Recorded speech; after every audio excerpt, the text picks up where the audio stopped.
Hey guys, today's video I'm going to show you how to fix your Shein application not working properly on your Android device. So first and foremost, you have to check your Wi-Fi connection. If you're connected to a stable Wi-Fi, this should not have happened. So if you think your Wi-Fi is lower or if it's unstable, switch it to your mobile data.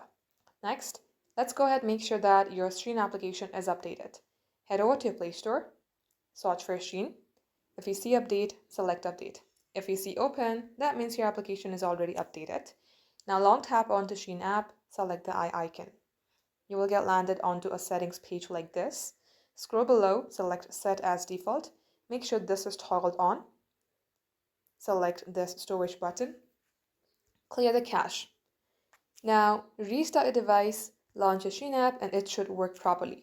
If it's still not working, then the app might be an issue.